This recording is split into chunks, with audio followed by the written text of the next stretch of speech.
Guys, what is going on? My name is NoJ456, and today I'm going to be showing you how to build one of the coolest bows in the game. This is the Void Bow, and is a part of the main Easter egg and everything like that, and it's a part of all the different bow upgrades. So I'm going to be including everything down below in the description that you need to know, including all the other bow upgrades, and including the main Easter egg and everything like that as we find it. So again, down below in the description has all of the important information, but this is the gameplay, this is the bow, and let's go ahead and get into how you actually get this thing. So the first step is to make your way on the drawbridge across Double Tap. Now this is basically how you get there. It's in the first courtyard. Just make your way down this hallway, take a right, and then look on the wall above you right there. You don't actually have to go up on here. You can just be kind of down in between the two gates, but what you want to do is charge a bow shot, shoot that thing, and then grab the bow parts here. Now whenever you have these bow parts, this will enable this quest only for you, only for your character, so just keep that in mind as you're upgrading and going along. But once you do this, you need to make your way down into this just kind of room right here, right off the second courtyard, and what you need to do is get a melee kill with your bow right above this pinkish square on the ground. Now once you do this, it will explode out and it will reveal something hidden within. Now go up, hold X on that, and a lantern will ascend into the sky, meaning you are good to go to continuing on with the Easter egg.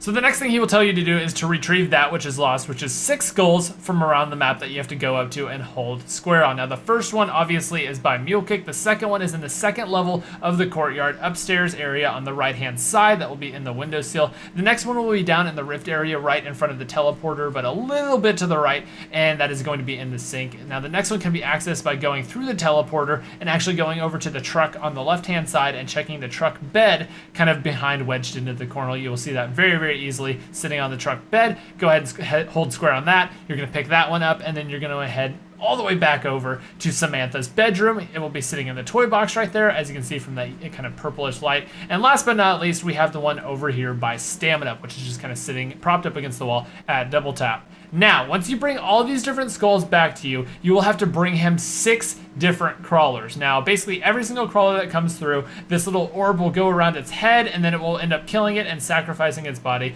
to the sky. You will have to do this 6 different times. Now, once you do it all 6 times, he will tell you a name, and this is the actual very important part. He will tell you a name, and you have to remember what he tells you, because if you mess it up, as of right now, there's no possible way to revert back or kind of try again or anything like that. You have to go off what he tells you. He will tell you something like stag, door, and then griffin, and you have to remember not only the order of what he told you, but what he actually told you, because each one of these is going to correspond to a statue. But before we even worry about this, you need to do what I am doing in this and just kill zombies for their letters. Basically, they will just keep dropping these different letters in the Apothecan language. You will need to pick all of these up, and if whenever you are just kind of feeling like you've picked all of them up, because there's only around 6 or so, go ahead, head back down to the Apothecan area, kind of in this ritual area. Go ahead, look at the floor. If every single circle is filled in with a letter, you are good to go, and now is when you need to remember what he told you, and that is what is going to come in handy whenever you're figuring out his name.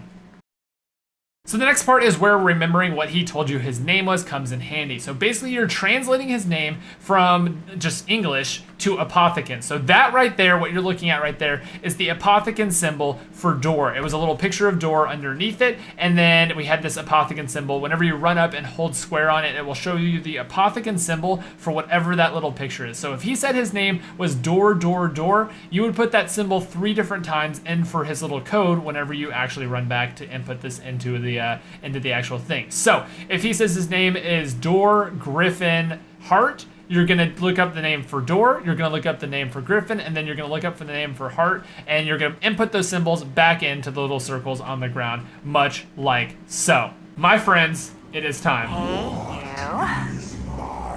Hey, you.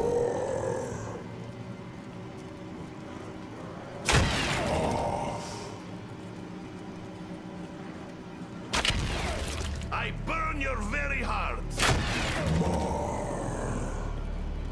That is my name.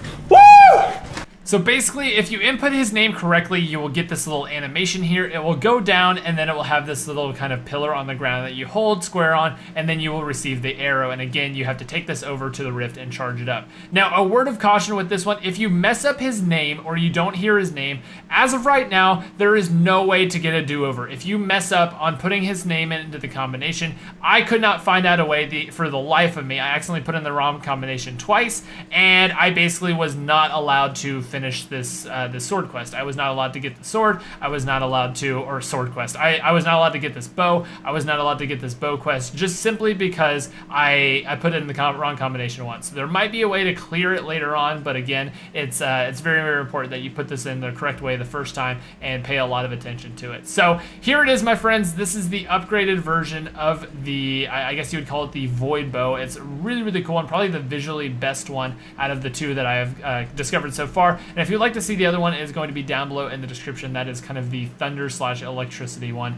that is very, very fun to use, and I think is the best kind of like weapon overall, just because it's so, so good and it kills a lot of zombies. But that is about it from my friends. I hope you guys have enjoyed. Go ahead and subscribe if you have not already. I'll be streaming pretty much the entire week of this launch and just finding out everything for you guys and doing a lot of streams, having a lot of fun. I hope you guys have enjoyed. I will see you all in the next one, and adios, my friends. Bye-bye.